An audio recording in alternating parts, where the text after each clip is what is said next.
Dans son livre, Leroy Froom cite Calvin. Daniel et Paul ont prédit que l'Antéchrist s'assierait dans le temple de Dieu. Nous affirmons qu'il s'agit du pape. Certains nous trouvent trop sévères et nous censurent lorsque nous appelons le pontife romain l'Antéchrist, c'est-à-dire la fonction. Le pape lui-même peut être un grand homme. Il y en a peut-être quelques-uns au ciel. Je n'en sais rien. Dieu juge ces choses. Amen. Mais le fait de dire qu'un homme est le vicaire du Christ sur terre, alors que la Bible dit que nous pouvons nous adresser directement à Jésus par l'intermédiaire du Saint-Esprit. Nous n'avons pas besoin de passer par un prêtre ou un pape. Et l'idée qu'un homme puisse vivre dans un palais et dire qu'il est le représentant de Jésus qui a marché sur les routes poussiéreuses et dormi à même le sol sous un olivier et qui a dû dépendre. Il a dit que les renards ont leur trou. Jésus a dit que les oiseaux du ciel avaient leur nid. Le Fils de l'homme n'a nulle part où poser sa tête. Et cet individu vit dans un palais comme un roi. Il y a quelque chose qui ne va pas dans cette image. Le verset 6 de l'Apocalypse que j'ai vu décrit les caractéristiques de l'Apocalypse. Nous lisons « Je vis la femme ivre du sang des saints et du sang des martyrs de Jésus. Il s'agit d'une puissance persécutrice. Il suffit de taper le mot « Inquisition ». Faites un voyage en Espagne ou à Rome et regardez les instruments de torture que l'Église a construits pour torturer terriblement. Pour torturer terriblement. Je ne peux même pas parler de ce qui s'est passé. Des hommes, des femmes, des enfants tués sous les yeux de leurs parents parce qu'ils ne dénonçaient pas la foi biblique. Je veux dire, c'était horrible, brûler sur le bûcher. Brûler lentement. C'était terrible. Que s'est-il passé? Des millions de personnes. Il faut lire ce qui s'est passé pendant l'âge des ténèbres, qu'on n'appelle pas pour rien l'âge des ténèbres. La Bible est une lampe à mes pieds et une lumière sur mon chemin. La Bible a été retirée aux gens du peuple parce qu'ils disaient qu'ils ne pouvaient pas la comprendre. Non, ils avaient peur qu'ils la comprennent. Et ils vendaient le salut, et on les adorait. Et ils extorquaient de l'argent en vendant des indulgences. C'est contre cela que Martin Luther a protesté. Et quand les gens ont commencé à lire que le salut est un don que Jésus a payé de son sang, ils ont eu peur. Ils ont retiré les Bibles aux gens et une grande superstition et des ténèbres se sont installées à cette époque. À cette époque. Un autre petit fait étonnant que j'ajoute, j'ai trouvé cela intéressant. En 2005, Caroline Smith a vendu aux enchères l'espace sur son front. Cette pauvre mère, il avait besoin d'argent pour inscrire son enfant dans une école privée. Elle n'avait pas d'argent. Vivant à Las Vegas, elle s'est donc dit qu'elle allait vendre aux enchères l'espace sur son front et se faire tatouer au plus offrant. GoldenPalace.com lui a donc donné 10 000 $ pour qu'elle se fasse tatouer cette marque sur le front. La marque sur le front que vous voyez dans Apocalypse 17 est un symbole de ce que la femme accomplit. Vous savez, des faits étonnants, j'ai fait un film. Vous devriez aller le voir. Il est en ligne gratuitement. L'épouse, la bête, à Babylone. Et nous avions ce modèle. Nous avons découvert en hébreu comment, je crois que c'est de l'hébreu, mettre ce titre sur le front. Oui, comment mettre ce titre sur le front. Et c'est en fait la bonne écriture. Elle a donc sur son front le mystère, la grande mère des prostituées. D'autres églises sont sorties d'elle et des abominations de la terre. Troisièmement, quels sont les autres éléments d'Apocalypse 17 qui indiquent aux gens que la Rome papale est la Babylone spirituelle? Nous reviendrons sur les États-Unis dans quelques minutes, mais nous continuons à parler de la Babylone dans Apocalypse 17, afin que vous n'ayez aucun doute sur ce qu'elle est. Babylon dans Apocalypse 17. Vous savez pourquoi? Je ne veux pas que vous en doutiez. Parce que Dieu dit que mon peuple est à Babylone. Le message du deuxième ange sort d'elle. Puis vous passez à Apocalypse 18. Le message du deuxième ange est répété juste avant la fin. Sortez d'elle. Dieu a mélangé son peuple à un grand nombre de fausses religions. Il veut que nous soyons unis avant la fin, car je peux vous dire que la bête sera unie. Le peuple de Dieu doit être uni. Comment nous unissons-nous? Parce que nous chantons une belle chanson? Ou parce que nous sommes unis sur la parole de Dieu?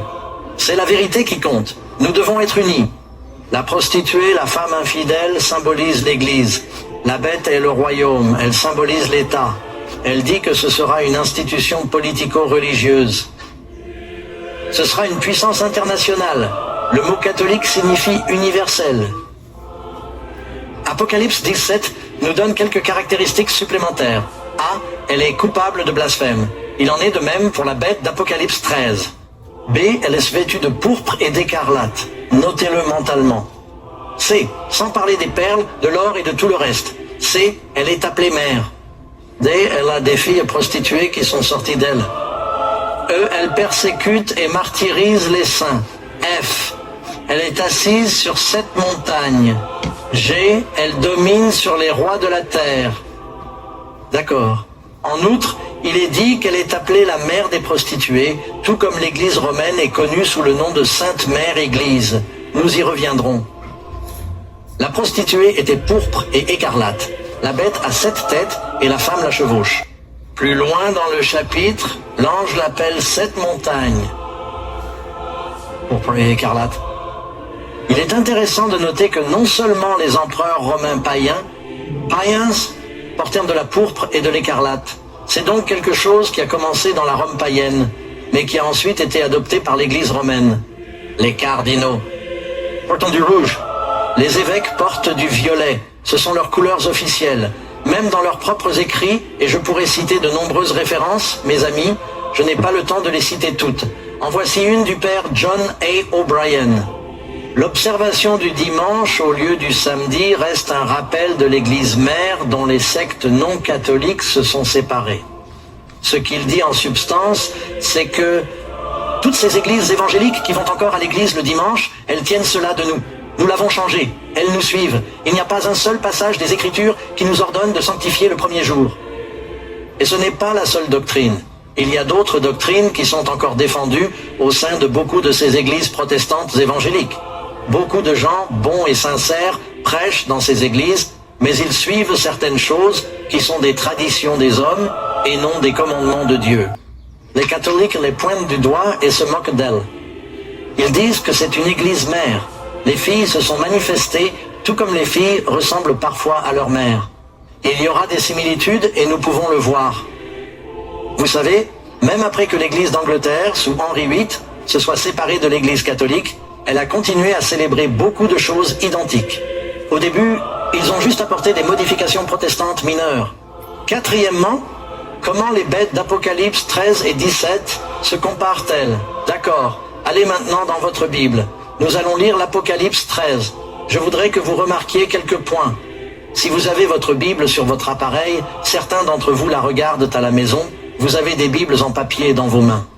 Je me tins sur le sable de la mer, et je vis monter de la mer une bête qui avait 7 têtes et 10 cornes, et sur ces cornes 10 diadèmes. Vous voyez qu'il s'agit d'un blasphème et que les mêmes caractéristiques sont présentes. D'ailleurs, quand vous arrivez au verset 11, vous voyez qu'il y a un blasphème. Quand vous arrivez au verset 11, chapitre 13, verset 11, après que la première bête ait reçu une blessure mortelle et que la blessure mortelle ait été guérie. Il est dit, puis je vis monter de la terre une autre bête. Vous remarquez donc ce chapitre avant d'arriver à 6, 2 bêtes qui sont là. Apocalypse chapitre 12, encore une fois, vous avez une bête, 7 têtes, 10 cornes. Il s'agit donc du diable qui agit par l'intermédiaire de ces différentes puissances politiques. Je me tenais sur le sable de la mer, et je vis monter de la mer une bête qui avait 7 têtes, et 10 cornes sur ses têtes, et un nom de blasphème. Nous avons appris que le blasphème consiste à se mettre à la place de Dieu. Et nous y revoilà. Vous vous souvenez qu'au chapitre 17 de l'Apocalypse, la femme est assise sur la bête. Si un cheval monte une personne, cette dernière sera blessée. C'est la personne qui monte le cheval qui est censée être blessée. La personne qui monte le cheval doit contrôler le cheval, n'est-ce pas? Donc ici, vous avez cette femme qui monte, ses puissances avec des couronnes sur les cornes, manipulant et dictant aux différents royaumes ce qu'ils doivent faire. Vous savez ce que les papes ont fait pendant l'âge des ténèbres? Ils disaient aux rois qu'ils avaient peur. Un roi s'est tenu dans la neige pendant 3 jours pour demander pardon au pape qui l'a laissé dehors. Parce que le pape pouvait dire aux gens du royaume que nous allions prononcer l'intradictus. Tout le royaume va être excommunié. Plus aucun péché ne sera pardonné tant que votre roi ne se sera pas repenti. Et le peuple se rebellerait contre le roi s'il n'écoutait pas le pape, parce que le pape contrôlait leur conscience. C'est lui qui décidait s'ils allaient au paradis ou en enfer. Il fallait passer par le prêtre et le père. Leur péché n'était pas pardonné. Il y avait donc là un pouvoir énorme. Ce n'est pas un hasard si, au jeu d'échecs, il y a le roi, la reine et un évêque, 2 évêques, un de chaque côté. C'est ainsi qu'ils ont fonctionné à l'époque des divisions de l'Empire romain. Est-ce que j'ai bien compris? Vous me suivez toujours? Je vis la femme sur une bête écarlate, pleine de noms de blasphème, ayant 7 têtes et 10 cornes. Quelle est la signification et l'origine du mot Babylone? Vous vous souvenez, si vous allez au chapitre 11 de l'Apocalypse, il nous dit qu'après le déluge, ils ne croyaient peut-être pas que Dieu ne détruirait pas le monde à nouveau par un déluge. Ils ont donc décidé de construire une tour qui atteindrait les cieux, juste au cas où. C'est ce qu'on appelle le salut par les œuvres. Ce n'est pas le cas. Dieu a dit de se disperser. Dieu leur a dit de se disperser dans le monde, d'être féconds et de se multiplier. Ils ont dit non, nous allons nous rassembler et construire une ville. Et cette ville s'appelait Babel, plus tard connue sous le nom de Babylone. Tout au long de la Bible, on assiste à une bataille entre la première ville, qui s'appelait Salem, et le roi Melchizedek, plus tard connu sous le nom de Jérusalem, Shalom Jerusalem, et Babel, plus tard connu sous le nom de Babylone. Dans la Genèse, Melchizedek, un type du Christ, est le roi de Salem. De Salem, c'est un roi et un prêtre qui apporte le pain et le vin. Jésus, le dernier repas, c'est Melchizedek. Mais il y a aussi Nimrod. Plus tard, il construit Babel. Ils veulent faire une tour, se sauver, et Dieu l'a maudit. Ils confondent leur langue. Je vous ai déjà donné la réponse parce que je me suis emballé. C'est écrit. Quand il dit, descendons là, remarquez ce que Dieu dit, descendons Dieu au pluriel et confondons leur langue afin qu'ils ne se comprennent pas les uns les autres. Babel et Babylone représentent une confusion des langues. Remarquez ce qui est dit dans la Genèse 11. C'est pourquoi on l'appelle Babel, car c'est là que l'Éternel a fait quoi? Il a confondu les langues de toute la terre. Et il y a des églises aujourd'hui qui disent que la confusion des langues est un signe du Saint-Esprit. Non, ce n'est pas le cas, c'est le contraire. Dans le chapitre 2 des Actes des Apôtres, Dieu a inversé la malédiction de Babel en donnant aux gens la capacité de parler des langues qu'ils n'avaient pas formellement connues ou étudiées dans le but de prêcher l'Évangile. Dieu n'a pas toujours besoin d'accorder le don surnaturel des langues. Si j'ai un traducteur, le pasteur Carlos traduit ce que je prêche en espagnol. Et nous avons AI qui traduit ce que je suis en train de prêcher en 14 ou 15 langues différentes. Dieu va utiliser le don surnaturel si parfois il fait une guérison surnaturelle parce qu'il n'y a pas de médecin et parfois il utilise un médecin. Pouvez-vous dire Amen? Et donc, mais l'idée est combien de personnes, vous savez, vont à l'église et disent « Nous avons le Saint-Esprit, écoutez-nous bavarder ». Et je ne veux pas être méchant parce que les premières églises où je suis allé étaient des églises charismatiques qui parlaient en langue. Des gens charmants ont été très gentils avec moi, mais je n'ai pas reçu ce don des langues. Ils m'ont dit « Vous prouvez que vous avez le don du Saint-Esprit en parlant en langue. » Je ne trouve pas cela dans la Bible. La Bible dit que vous saurez que vous avez le don par les fruits de l'Esprit, l'amour, la joie, la paix, et non par le bavardage. Paul a dit « Je préfère dire 5 mots avec mon intelligence pour pouvoir en enseigner 10 000 dans une langue inconnue s'il n'y a personne pour comprendre. » Paul dit « Si la trompette émet un son incertain, qui se préparera au combat? Je préfère parler 5 mots que vous comprenez. » Dieu nous donne le don des langues pour traduire afin que les gens comprennent. Amen. Ah bref, vous voyez que je peux prendre la tangente très facilement. Karen est à l'avant. Elle me donne des signaux pendant que je prêche. C'est pour ça qu'elle est là. Parfois, elle part. Parfois, elle part. Parfois, elle va.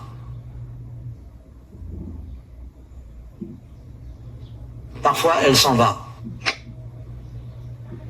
C'est vrai, surveillez-la. C'est très bien. 6e question. Comment Dieu décrit-il Babylone lorsqu'il exhorte son peuple à la quitter? Réponse. Il a crié d'une voix forte. Babylone la grande est tombée et elle est devenue le chapeau. Nous sommes dans l'Apocalypse 18. Nous ne sommes plus dans l'Apocalypse 14. Dieu donne à nouveau ce message. C'est pourquoi nous le donnons ici, parce que Dieu le donne à la fin des temps dans l'Apocalypse. Sortez d'elle, qu'est-ce qu'une femme? Elle et ses filles sortent d'elle, mon peuple. Et vous voyez, dans l'Ancien Testament, le peuple de Dieu a été emmené par Nabuchodonosor à Babylone, et il y est resté 70 ans, il s'est mis à l'aise, il a parlé la langue, il s'est fait des amis, et il a commencé à acquérir des biens. Puis, Dieu a dit, Babylone va être détruite, vous devez quitter la ville. Les fléaux vont tomber. Elle est pleine d'esprits mauvais. Et ils ont dit, mais Seigneur, nous sommes ici depuis si longtemps. Comment pouvons-nous partir? Et ceux qui sont restés ont souffert. Ceux qui sont partis ont été bénis. Maintenant, quand les gens entendent ces messages que nous partageons et qu'ils disent, vous savez, Pasteur Doug, si je crois ce que vous dites, cela va affecter mes pratiques religieuses. C'est vrai. Et lorsque Jésus a prêché aux apôtres, cela a affecté leurs pratiques religieuses. Jésus a commencé. Il a dit, la maison de mon Père est une maison de prière. À la fin, il a dit, votre maison vous est abandonnée. Et le Christ est parti parce qu'ils ont rejeté la vérité. Et l'église de Jésus est devenue les croyants. Ils se réunissaient dans les maisons et dans les champs. Et son peuple est sorti. Certains ont été excommuniés ou chassés des synagogues juives. Ils étaient persécutés. Jésus a dit, secouez la poussière de vos pieds, car s'ils ne reçoivent pas ma parole, il sera plus facile pour Sodome de s'en débarrasser. Ce sera plus facile pour Sodome et Gomorrhe. C'est ce qu'a dit le Christ. S'ils rejettent en la vérité, ce sera plus facile pour les gens de Ninive où Jonas a prêché, parce qu'ils ont écouté la prédication de Jonas. Mais si vous prêchez ma parole et qu'ils la rejettent, Dieu vous bénira. Mais il y a un jugement qui vient sur le monde, mes amis. Vous ne voulez pas des 7 derniers fléaux. Sortez d'elle, mon peuple. Il nous appelle ses enfants. Amen. Jésus accuse Babylone d'avoir enivré le monde de son vin. Qu'est-ce que cela représente? Cela représente les faux enseignements de Babylone. La doctrine du Christ, dit-il, c'est du vin nouveau. On ne met pas du vin nouveau dans de vieilles outres. Il est frais. Le vin de Babylone est fermenté. Il rend les gens ivres. Et comme l'alcool rend les gens confus avec le mauvais type d'esprit. La femme tient dans sa main une coupe d'or remplie de quoi? D'abominations et des souillures de sa fornication. Les habitants de la terre ont été enivrés par le vin de son impudicité. Laissez-moi vous donner un petit exemple de ce que je vais être très précis. Vous voulez la vérité maintenant, n'est-ce pas? J'ai encore une réunion. Qu'est-ce que j'ai à perdre? J'ai une liste ici. Jessie, tu veux me donner une idée? Si vous allez dans une église qui dit que quand tu meurs, tu vas directement en enfer avant le jour du jugement. Vous êtes à Babylone. Si vous allez dans une église qui dit que vous pouvez parler aux membres de votre famille décédée, parce qu'ils vont directement au paradis avant la résurrection, vous êtes à Babylone. Si vous allez dans une église où les gens prient les idoles alors que Dieu dit « tu ne le feras pas », vous devez décider si vous voulez suivre Jésus ou Babylone. Mais vous êtes à Babylone. Si vous allez dans une église où le prédicateur dit « vous envoyez assez d'argent à notre ministère et Dieu va vous donner tout ce que vous voulez, vous rendre en bonne santé, riche et sage ». C'est ce qu'on appelle la prédication de prospérité. Vous êtes à Babylone. Ce sont des escrocs qui embobinent beaucoup de personnes sincères. Si vous êtes dans une église qui dit que les 10 commandements ont été abolis parce que nous sommes sauvés par la grâce, vous n'avez plus besoin d'observer les 10 commandements. Babylone. Ce sont des doctrines de démons. Et je pourrais continuer à parler du baptême des bébés, des faux baptêmes, la doctrine selon laquelle une fois sauvé, on ne peut plus rien faire pour être perdu. L'idée que le fait qu'un homme épouse un homme ou qu'un homme épouse une femme n'a pas d'importance. Pouvez-vous dire Amen? Jésus a dit, au commencement, Dieu a créé l'homme et la femme. Amen. Il y a maintenant des églises qui sanctifient cela. Et je sais que certains endroits, certains pays m'arrêteront pour avoir dit cela en public. Mais c'est Babylone. L'amour contrefait, le salut par les œuvres, l'idée qu'on peut sanctifier n'importe quel jour de la semaine et qu'il devient un nouveau sabbat. Babylone.